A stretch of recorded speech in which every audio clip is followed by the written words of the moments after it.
Hello everybody, I hope all of you are doing good. I am Deepika from learno hub, एक ऐसा free learning platform जहां पर आप पढ़ सकते हो physics, chemistry, maths, biology and SST absolutely for free only at learnohub.com।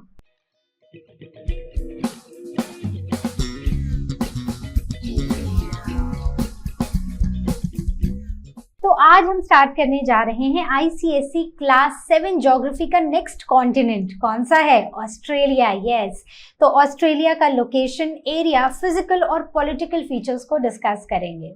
सबसे पहले ग्लोब में देखते हैं कि ऑस्ट्रेलिया है कहाँ।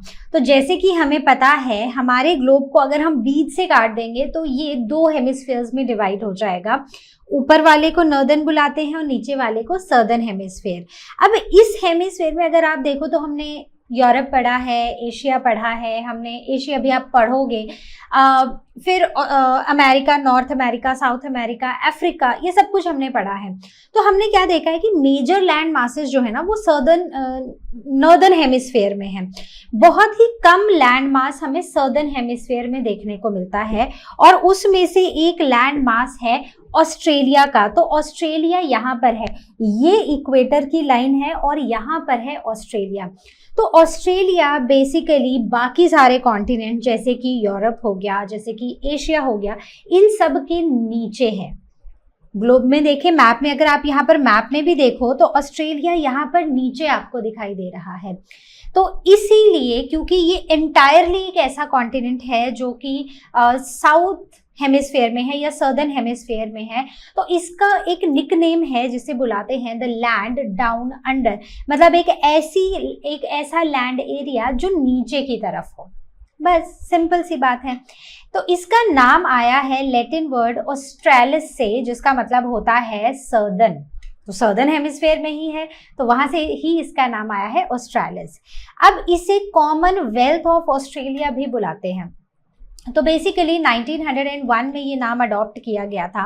और ये पहले क्या हुआ करता था कि ऑस्ट्रेलिया में काफ़ी सारी ब्रिटिश कॉलोनीज हुआ करती थी, और ये ब्रिटिश कॉलोनी जैसे कि विक्टोरिया, क्वींसलैंड, वेस्टर्न ऑस्ट्रेलिया, तो लोगों के कॉमन गुड के लिए, यानी कि लोगों की भलाई के लिए ये सारे की सारी कॉलोनीज इकट्ठी आई और इसे कहा जाता है कॉमनवेल्थ, जहाँ पर लोगों की भलाई के लिए एक गुट बना दिया जाए, एक तरह से, राइट, एक ग्रुप बना दिया जाए, तो उसे बुलाया जाता है कॉमनवेल्थ। और ऑस्ट्रेलिया तो आपको पता ही है, क्योंकि सदर्न हेमिस्फीयर में है, तो ऑस्ट्रेलिया तो क्योंकि यहाँ पर बड़ी सारी ब्रिटिश कॉलोनीज एक साथ आई थी अपने लोगों के वेलफेयर के लिए, तो इसीलिए इसका नाम रखा गया, ऑफिशियल नेम रखा गया 1901 में, that is Commonwealth of Australia. और ये जो वर्ड कॉमनवेल्थ है ना, ये काफ़ी कॉमन है यूरोप और अमेरिका में भी।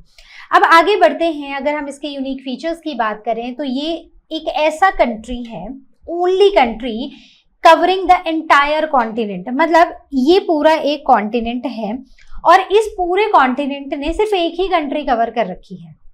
जैसे एशिया में क्या है, एशिया में अलग अलग कंट्रीज है, जिसमें हमारी कंट्री इंडिया भी आती है। हमारे नेबरिंग कंट्रीज जैसे नेपाल है, बांग्लादेश है, भूटान है, पाकिस्तान है, अफगानिस्तान है, रशिया है, ये सारी कंट्रीज आती हैं एशिया कॉन्टिनेंट में। बट ये अकेला एक ऐसा कॉन्टिनेंट है जो अकेली एक ऐसे कॉन्टिनेंट है जिसमें पूरी की पूरी कंट्री समाई हुई है। Then it is the 6th largest country in the world by area. तो अगर एरिया के हिसाब से देखें तो ये 6th लार्जेस्ट है। अगर वर्ल्ड की हम सारी कंट्रीज का एरिया देखें तो उसमें से 6th लार्जेस्ट कंट्री वर्ल्ड में ऑस्ट्रेलिया है। And it is the smallest continent, और कॉन्टिनेंट के हिसाब से ये सबसे छोटा कॉन्टिनेंट है। अब इसके पॉपुलर नेम्स जैसे कि आइलैंड कॉन्टिनेंट, जैसे कि continent state, one country continent and land of migrants. तो सबको समझते हैं कि मतलब ये नाम रखे क्यों गए। आइलैंड कॉन्टिनेंट, तो अगर आप ऑस्ट्रेलिया को देखो तो ये अकेला एक आइलैंड भी है और इस आइलैंड में एक पूरा का पूरा कॉन्टिनेंट समाया हुआ है, तो इसीलिए इसे हम आइलैंड कॉन्टिनेंट बुलाते हैं।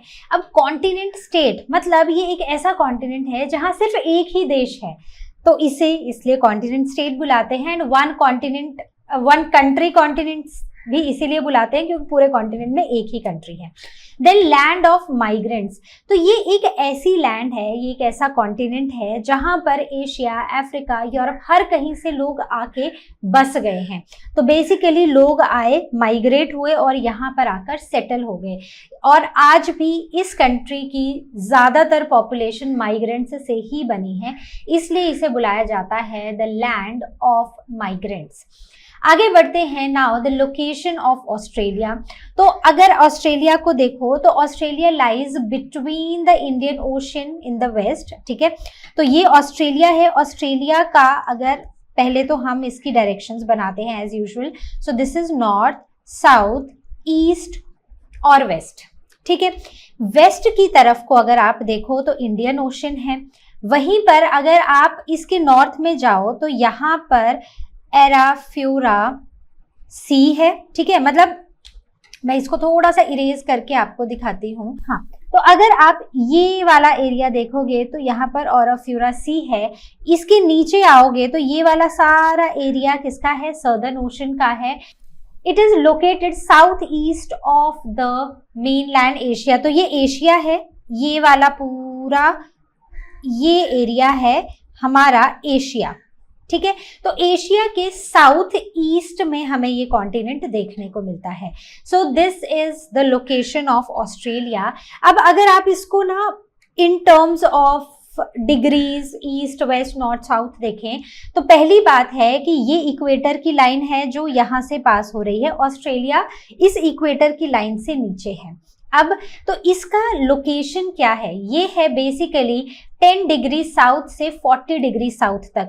तो ये जो अपर मोस्ट पॉइंट है ऑस्ट्रेलिया का वो 10 डिग्री साउथ पे है, एंड द लोअर मोस्ट जो तस्मेनिया में है दैट इज 40 डिग्री साउथ। छोटा सा ही है, बहुत बड़ा भी नहीं है, राइट। और अगर हम इसको ईस्ट टू वेस्ट देखें तो ये प्योरली ईस्टर्न हेमिस्फीयर में है, जैसे प्योरली सदर्न में है एंड प्योरली ईस्टर्न हेमिस्फीयर में है। And what is the longitude? So longitude is 114 degree east to 154 degree east. So this is the longitude and this is the latitude. तो ये कुछ चीजें हैं जो आपको थोड़ी सी याद रखनी है, ठीक है। तो 10 से 40 तक और दूसरी तरफ 114 से 154 तक, तो एक साउथ में है और दूसरा अगर हम ईस्टर्न वेस्टर्न हेमिस्फीयर की बात करें तो ये ईस्टर्न हेमिस्फीयर में आता है। Now the Tropic of Capricorn की लाइन, अब जैसे हम इंडिया की बात करते हैं ना, तो इंडिया के सेंटर से, ऑलमोस्ट सेंटर से ट्रॉपिक ऑफ कैंसर की लाइन जाती है, वैसे ही ऑस्ट्रेलिया से ऑलमोस्ट सेंटर से होके, मिडल से होके ट्रॉपिक ऑफ कैप्रिकॉर्न की लाइन पास होती है। ट्रॉपिक ऑफ कैप्रिकॉर्न का हमें वैल्यू पता है, what is that? That is 23.5 degree south, ठीक है, याद रहेगा। सिंपल सिंपल सी चीजें, बस ध्यान से पढ़ना। Now let us talk about some of the facts. So Australians, most Australians are British descendants due to colonial history. तो अब यहाँ पर भी कॉलोनियल राज था, तो इस वजह से यहाँ की जो मेजर पॉपुलेशन है वो ब्रिटिश डिसेंडेंट्स ही है। तो मतलब वो आए, वो रुके, फिर उनकी जनरेशन बाय जनरेशन अब यहीं पर रहती जा रही हैं, तो वही लोग यहाँ पर बसे हुए हैं। Original habitants they are called as aborigines. वो क्या होता है? एबोरिजिनीज यहाँ के ओरिजिनल हैबिटेंट्स माने जाते हैं, जो आज से 50,000 टू 65,000 ईयर्स पहले यहाँ पर आए थे और फिर यहाँ पर रहने लगे। ओरिजिनली ये हंटर्स और गैदरर्स थे। इन्होंने फल फूल ये सब कुछ खाना शुरू किया और धीरे धीरे यहाँ पर रहते हुए आगे बढ़ते गए। So aborigines are the initial migrants or the initial habitants of this land Australia. आगे बढ़ते हैं। Now talking about the political division. तो अगर आप इसकी पॉलिटिकल डिवीजन की बात करो तो ऑस्ट्रेलिया को ना 8 एडमिनिस्ट्रेटिव डिविजन्स में बांटा गया है, जिसमें स्टेट्स और टेरिटरीज हैं, and it has its own each has its own capital. तो यहाँ पर इसको, ये ऑस्ट्रेलिया पूरा कॉन्टिनेंट है और इसको 8 भागों में बांटा गया है और हर एक पार्ट की एक अपनी कैपिटल है, ठीक है। इतना समझ आया? तो अब पहले नाम पढ़ते हैं कि कौन कौन से पार्ट्स हैं। तो यहाँ पर देखो इनकी अलग अलग 8 एडमिनिस्ट्रेटिव डिवीजन जिन्हें स्टेट्स बुलाया जाता है। तो सबसे पहले है वेस्टर्न ऑस्ट्रेलिया, जो वेस्ट की तरफ को पार्ट है, that is the western Australia, और उसकी कैपिटल है पर्थ। आगे बढ़ते हैं। अब यहाँ पर है नॉर्दर्न टेरिटरी। तो नॉर्दर्न टेरिटरी की कैपिटल है डार्विन। तो ये सब यहाँ पर लिखा है, मैं आपको बाद में दिखाती हूँ। तो नॉर्दर्न टेरिटरी, और नॉर्दर्न से नीचे आ जाओगे तो नीचे वाला है सर्दर्न एरिया, सर्दर्न ऑस्ट्रेलिया, ठीक है। तो एक वेस्ट में है, वेस्ट के साथ में ऊपर को नॉर्दर्न है और नीचे को सर्दर्न है, याद रहेगा, सिंपल है। आगे बढ़ो तो यहाँ पर है क्वींसलैंड और इसके नीचे है New South Wales, then Victoria, Tasmania, और इसकी ये जो कैपिटल है ना, इसे कैनबरा बुलाया जाता है। So this is the Australian Capital territory. तो देखो, सबसे पहले है वेस्टर्न ऑस्ट्रेलिया जो वेस्ट में है, इसके अब ईस्ट की तरफ को जाओगे तो ऊपर आएगी नॉर्दर्न टेरिटरी, राइट। उसके नीचे आती है सर्दर्न ऑस्ट्रेलिया, आता है उसके नीचे, ठीक है। फिर उसके बाद आता है क्वींसलैंड, क्वींसलैंड के आगे आता है साउथ वेल्स, साउथ वेल्स के आगे विक्टोरिया और फिर Tasmania, and finally the Australian Capital Territory. अब सब की आपको क्या याद रखनी है, capitals. Western Australia Perth, Northern Territory Darwin, Queensland Brisbane, New South Wales Sydney, Victoria Melbourne, South Australia Adelaide, Australian Capital Territory Canberra and Tasmania Hobart. तो ये हैं इनकी capitals. Now let us talk about the key facts of Australia. तो ये आपको याद रखने हैं, जैसे इनका ऑफिशियल नाम है कॉमनवेल्थ ऑफ ऑस्ट्रेलिया, कैपिटल है कैनबरा, जो कैपिटल टेरिटरी है that is Canberra, languages English and Aboriginal, then latitudinal extend 10 to 40 degree south, longitudinal extend 114 to 154 degree east. Area की बात करें so it is 76,92,000 square kilometres. Coast line की length is 59,736 kilometre. तो ये कुछ चीजें हैं, थोड़ा याद रखना इनको। पॉलिटिकल डिविजन्स जैसे कि हमने देखे 8 हैं टोटल पॉलिटिकल डिविजन्स। अब बात करते हैं ऑस्ट्रेलिया के हाईएस्ट पॉइंट की, दैट इज माउंट कोजियाको, जो 2228 मीटर है अबव द सी लेवल। तो अगर हम इस मैप में मार्क करें, रफली मार्क करें, तो ये न्यू साउथ वेल्स में ऑलमोस्ट यहाँ पर जैसे देखने को मिलती है। इसके लोएस्ट पॉइंट की बात करें so that is Lake Eyre, Lake Eyre which is 15 metre below the sea level. तो ये है कुछ यहाँ पर इस एरिया में इन सर्दर्न ऑस्ट्रेलिया और the South Australia. Major rivers की बात करें तो मेजर रिवर्स इनकी यहाँ पर हैं, विक्टोरिया और साउथ वेल्स के आसपास। तो एक है म्यूरे जो यहाँ पर है, डार्लिंग रिवर ऑलमोस्ट यहाँ पर है, और मम्बिजी रिवर भी ऑलमोस्ट यहाँ पर है। तो ये हैं इनकी मेजर रिवर्स। क्लियर हो गया। आगे बढ़ते हैं, अब हम बात करेंगे इनकी इंपॉर्टेंट सिटीज के बारे में, और सबसे पहले हमारी सिटी है कैनबरा। कैनबरा ऑस्ट्रेलिया की कैपिटल सिटी है। So it is the capital of Australia, और ये एक इनलैंड सिटी है, मतलब कि ये किसी साइड पर नहीं है, जैसे सी के साइड पर नहीं है, बल्कि सी से काफी अंदर जाके यहाँ ये सिटी है यहाँ पर, almost 150 kilometre away from the sea shore. तो इसकी पॉपुलेशन अप्रॉक्सीमेटली 3 लाख है and located 150 kilometre from the east coast. तो ये है ईस्टर्न कोस्ट, और इससे 150 किलोमीटर अंदर जाकर हमें ये सिटी देखने को मिलती है।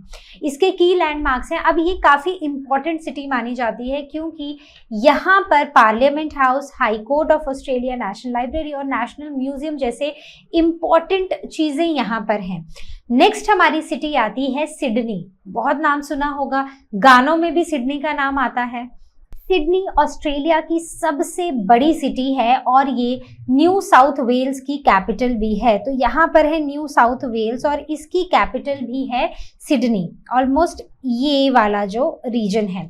इसकी पॉपुलेशन अप्रॉक्सीमेटली 40 lakhs है and it is known for its harbour, coast line, इसका pleasant climate and cosmopolitan culture. मतलब एक ऐसी जगह जहाँ पर दुनिया के अलग अलग जगह के लोग बसे हुए हैं। It has the largest natural harbour and that is the Port Jackson, याद रखना है। इसके कुछ फेमस लैंडमार्क्स हैं जैसे सिडनी हार्बर ब्रिज हो गया एंड सिडनी ओपेरा हाउस। तो सिडनी ओपेरा हाउस कुछ ऐसा शेल लाइक एक स्ट्रक्चर बना हुआ है जो थ्रू आउट द वर्ल्ड बहुत ही ज्यादा फेमस है। अब बात करते हैं next important city, that is Brisbane. Brisbane Queensland की कैपिटल है और इसकी पॉपुलेशन ऑलमोस्ट 20 लाख के आसपास है। तो यहाँ पर ये वाला एरिया है क्वींसलैंड का, और इसकी कैपिटल है ब्रिस्बेन। ये इंडस्ट्रियल हब है for petroleum, paper and metal. अब आते हैं हम मेलबर्न में। तो मेलबर्न विक्टोरिया की कैपिटल है and this is the second largest city जिसकी पॉपुलेशन 41 लाख बताई जाती है। तो सबसे बड़ी सिटी कौन सी थी, रिकॉल करो, and second largest is the Melbourne. इसमें ये जानी जाती है throughout the world for the largest sea ports of Australia and it is the hub for automobile industry as well. अब हम आते हैं एडिलेड में। Adelaide is the capital of South Australia जिसकी पॉपुलेशन 12,60,000 के आसपास है and it is located on Fleurieu peninsula overlooking the Gulf Saint Vincent. तो ये एक ऐसा पेनिनसुला है जिसका एक नोकीला सा पार्ट ऐसे समुद्र के अंदर जा रहा है और फिर एक गल्फ बनाता है। ये इंडस्ट्रीज के लिए काफी फेमस है, जैसे oil refinery industries, defence and electronics.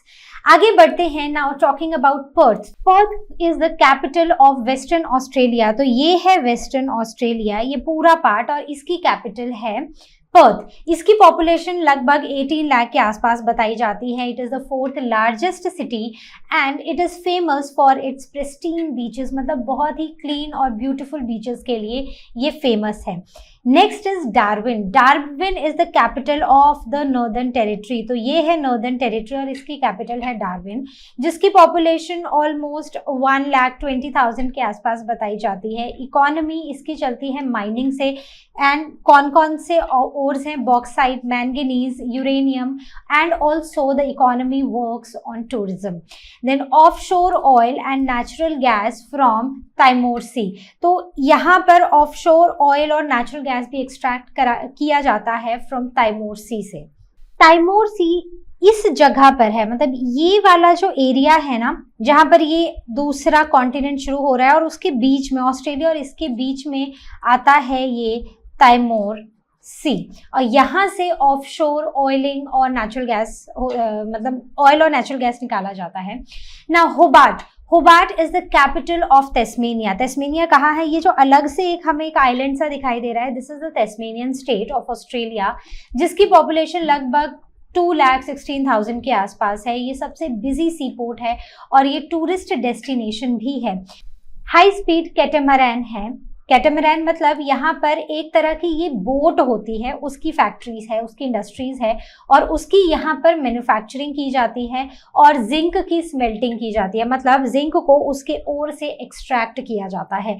तो ये दो तरह की इंडस्ट्रीज तस्मेनिया में बहुत ज़्यादा फेमस है। अब हम चलते हैं towards the physical features of Australia. तो ऑस्ट्रेलिया को ना हमने 3 ब्रॉड फिजिकल रीजन्स में हमने इसको डिवाइड किया है। सबसे पहला ईस्टर्न हाईलैंड्स जो ईस्ट में है, तो बेसिकली हम इनकी यहाँ की बात कर रहे हैं। देन ये है सेंट्रल लोलैंड्स और यहाँ पर है वेस्टर्न प्लेटो। ठीक है, सबकी बात करेंगे धीरे एक एक करके, starting with the eastern highlands.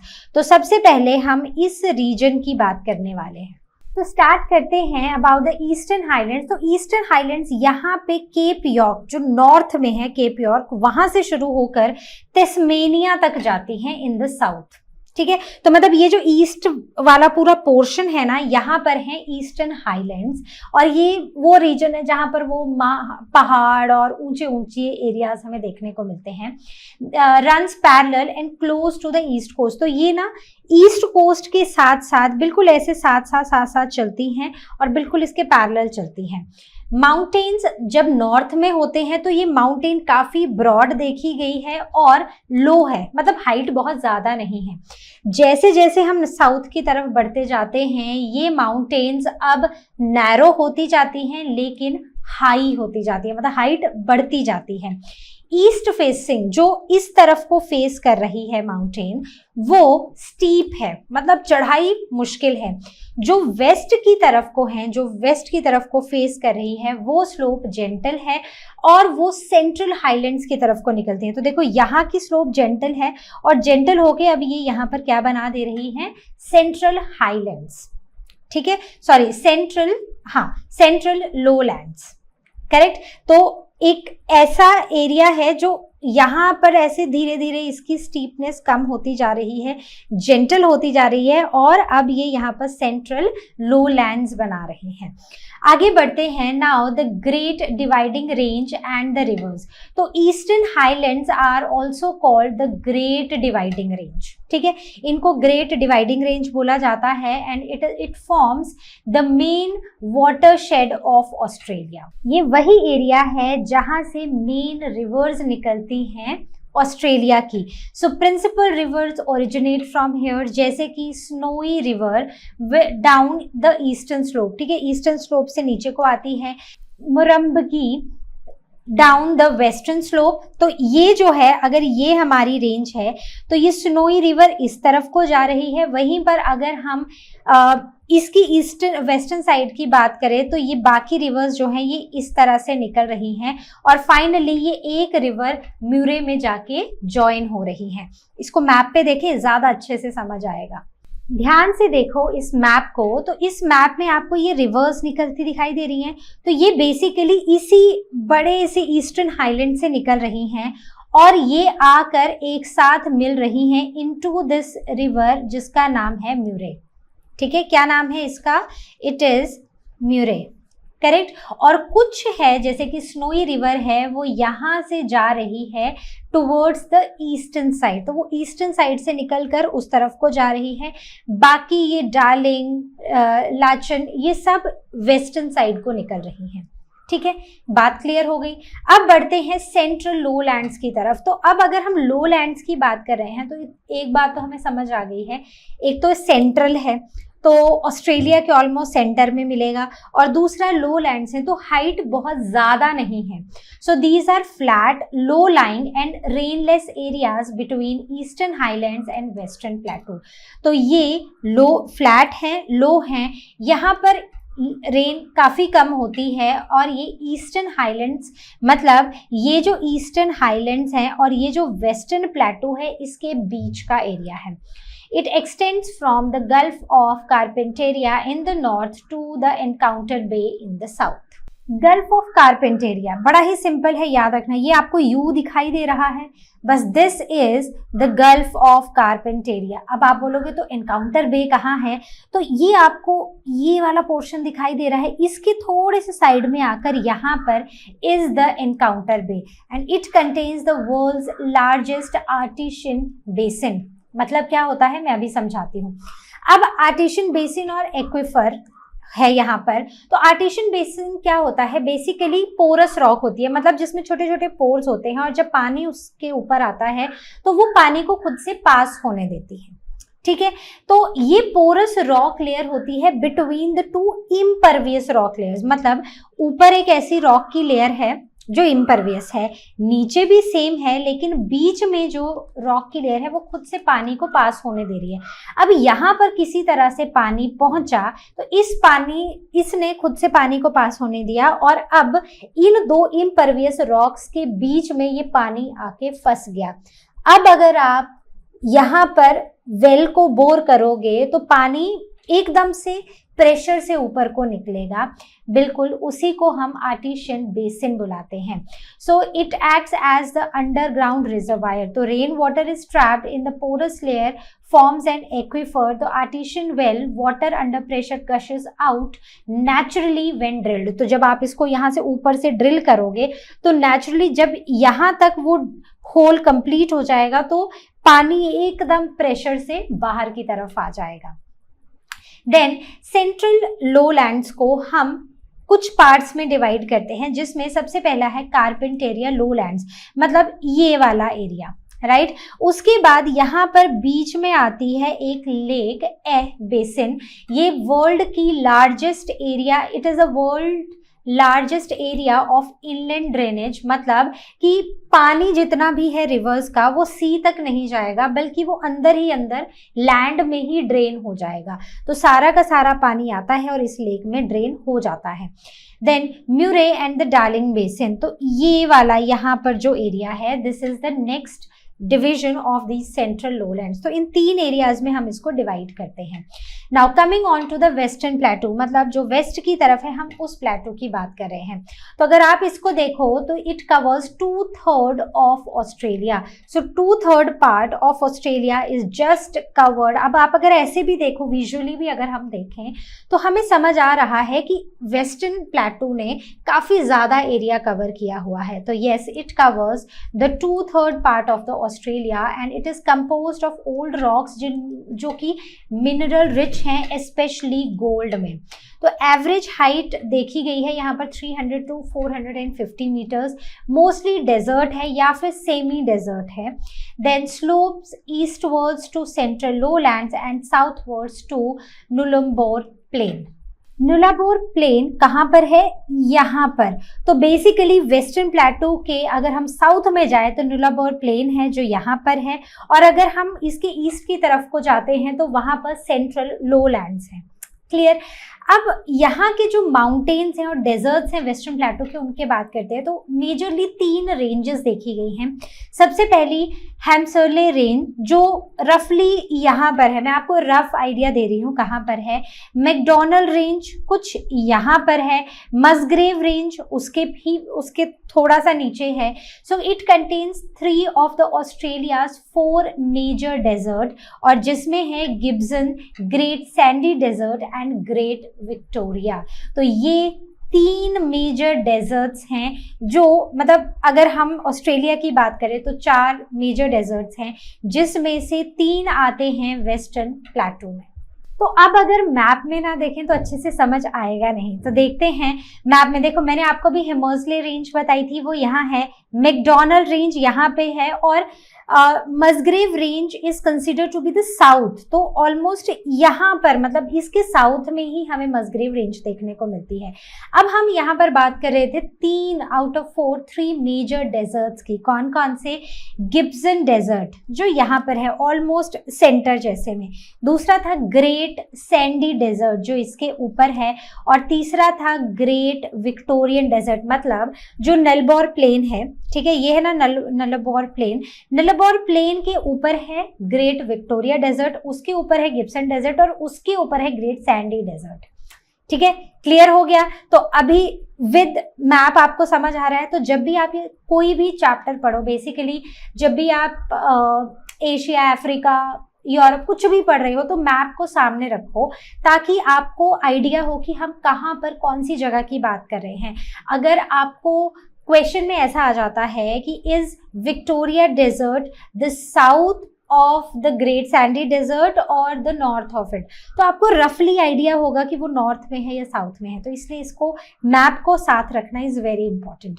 आगे बात करते हैं the unique features of this western plateau. तो यहाँ पर बहुत ही लार्ज रॉक फॉर्मेशंस देखी गई हैं। Example Ayers Rock, Uluru. Then it is the largest pebble in the world, इसे सबसे बड़ा पेबल माना जाता है पूरी दुनिया में। And other notable features are the rift valley in the South Australia. तो साउथ ऑस्ट्रेलिया की जो रिफ्ट वैली है वो भी एक मेजर अट्रैक्शन, एक यूनिक फीचर माना गया है ऑफ ऑस्ट्रेलिया और द वेस्टर्न प्लेटू। तो अब बात करते हैं इसी नोटेबल फीचर की जो कि है रिफ्ट वैली। तो इन 3 के सिवा रिफ्ट वैली एक बहुत ही इंपॉर्टेंट फीचर माना जाता है जो यहाँ पर है ऑस्ट्रेलिया में। ठीक है, तो इसकी स्टीप वॉल्स है, मतलब साइड पर स्टीप वॉल्स है और बीच में ना एक स्मॉल प्लेन है। तो स्टीप वॉल्स और बीच में एक प्लेन, मतलब एक ऐसे 2 खड़ी दीवारें और बीच में प्लेन एरिया है। तो ये कहाँ पर है? ऑलमोस्ट इस एरिया में। कौन सा एरिया है ये? सोचो, साउथ ऑस्ट्रेलिया वाला area. It includes the lake Torrens and the Gulf of Spencer. तो यहाँ पर एक लेक है, लेक टॉरेंस, और ये वाला जो यहाँ पर गल्फ हम देख रहे हैं, this is the Gulf of Spencer's, और ये बहुत ही इंपॉर्टेंट टूरिस्ट डेस्टिनेशन है ऑस्ट्रेलिया की। Now talking about the reverse of Australia, तो ये एक ग्रेट डिवाइडिंग रेंज सेपरेट करती है रिवर फ्लो को। तो ये जो एक ग्रेट डिवाइडिंग रेंज है जो ईस्ट में है ऑस्ट्रेलिया के, वहां से रिवर्स निकलती हैं। अब रिवर किस तरफ को निकल रही है उस पर डिपेंड करता है कि वो कैसी रिवर होगी। जैसे जो ईस्टर्न स्लोप से, अब ये ग्रेट डिवाइडिंग रेंज है, अगर वो ईस्ट की तरफ को फ्लो करे या ईस्टर्न स्लोप से निकल रही हैं तो वो छोटी रिवर्स होती है और पेरिनियल होती है, मतलब पूरा साल उनमें पानी रहता है और वो पैसिफिक ओशन में जाके ड्रेन हो जाती हैं। वहीं पर वेस्टर्न स्लोप की बात करें तो ये रिवर्स ज़्यादा लंबी होती हैं और ये आकर इस तरफ को सेंट्रल लोलैंड्स में आकर ड्रेन हो जाती हैं। ऑस्ट्रेलिया वर्ल्ड की सबसे ड्राइएस्ट कॉन्टिनेंट माना जाता है क्योंकि यहाँ पर बहुत ही कम रिवर्स हैं और जो भी रिवर्स हैं उनमें से मोस्टली रिवर्स सीजनल है, मतलब बारिश होगी तो पानी आएगा। रेनी सीजन नॉर्दर्न ऑस्ट्रेलिया में समर्स में होता है और सदर्न ऑस्ट्रेलिया में विंटर्स में होता है। Then coming on to the major river system, तो मेजर रिवर सिस्टम की बात करें तो मुरे डार्लिंग सिस्टम है, ये यहाँ पर देखो ये है, ये पूरा सिस्टम, ठीक है। तो ये यहाँ से ग्रेट डिवाइडिंग रेंज से ये निकल रही है रिवर और ये पूरा सिस्टम बनाया हुआ है। This is the largest drainage system in Australia. म्यूरे river सबसे लंबी पेरिनियल रिवर है, मतलब जिसमें हमेशा पानी रहता है। इसकी लेंथ है 2520 किलोमीटर। ये परमानेंटली फ्लोइंग रिवर है। लेकिन जो सबसे लंबी रिवर है, ऑल्दो वो सीजनल है, पेरिनियल नहीं है, उसकी लेंथ है 2739 किलोमीटर्स, ठीक है। तो ये दोनों पॉइंट्स आपको याद रखने हैं। अब क्वेश्चन कैसे पूछा गया है उसके बेसिस पर आप आंसर करोगे। ट्रिब्यूटरीज, इनकी जो ट्रिब्यूटरीज हैं जैसे कि लाचलन, देन मुम्बर्गी, ये म्यूरे और डार्लिंग की ट्रिब्यूटरीज हैं, ठीक है। और बेसिकली ये सारी आकर मिलती म्यूरे रिवर में ही है। All originate in the central highlands and fade by the Australian Alps range. तो जो ऑस्ट्रेलिया के एल्प्स हैं, तो ऑस्ट्रेलिया के एल्प्स हैं यहाँ पर, तो ये देखो सबसे नीचे आप देख रहे हो ना, ऑस्ट्रेलिया के एल्प्स हैं। तो बस सारी की सारी ईस्टर्न हाईलैंड से ओरिजिनेट होती हैं। They are fed by the Australian Alps range. तो जब ऑस्ट्रेलियन एल्प्स में बारिश होती है तो वहां से इनके लिए और पानी आता है। Now we will be talking about the lakes of Australia. तो जैसे हमने बात की, मेजरली यहाँ पर ये ड्राइएस्ट कॉन्टिनेंट है, कम ही रिवर्स हैं। तो अब देखते हैं लेक्स कैसी हैं। तो लेक्स शैलो हैं एंड सॉल्टी लेक्स हैं।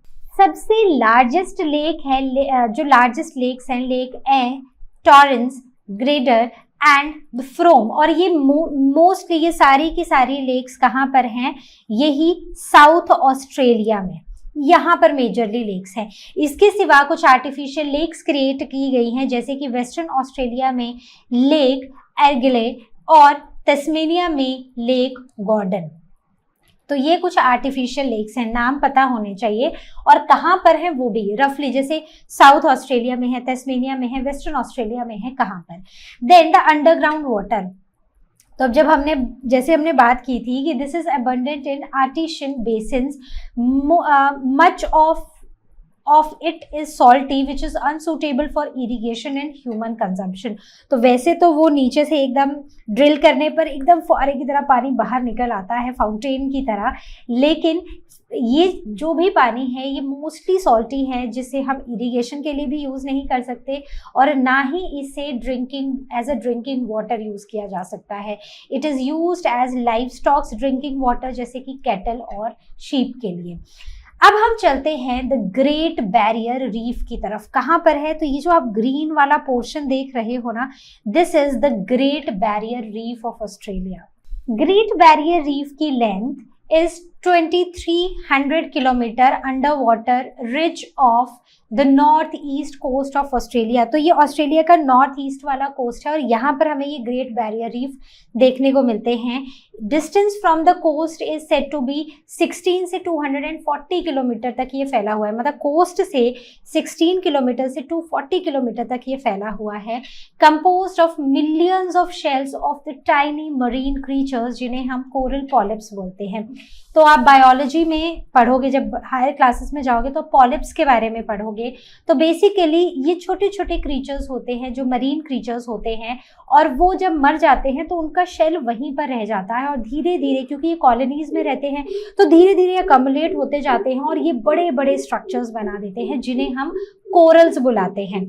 So when they die the hard skeleton remains and forms the coral reef. कई बार ये सर्कुलर होता है, कई बार ये रिज के जैसा होता है, तो अलग अलग शेप्स होती होती हैं। अब इसकी इम्पोर्टेंस और अट्रैक्शन, तो ऑस्ट्रेलिया का बिगेस्ट टूरिस्ट अट्रैक्शन माना गया है इस ग्रेट बैरियर रीफ को। ये वार्म है, शैलो है और सॉल्टी सी है between reef and shore. It is home to the tropical fishes, वो फिशेज जो बहुत ही ब्राइटली कलर्ड हैं। यहाँ पे क्रस्टेशियंस भी मिलते हैं and this is rich in marine biodiversity. So I hope आपको ये समझ आया है। Now we will be taking up a case study which is sheep rearing in Australia. तो ऑस्ट्रेलिया की ही एक केस स्टडी पढ़ेंगे जहां पर हम शीप रेयरिंग के बारे में बात करेंगे। तो ऑस्ट्रेलिया में लार्ज शीप फार्म्स देखे गए हैं जिन्हें शीप स्टेशंस भी बुलाया जाता है and they cover thousands of hectares of land.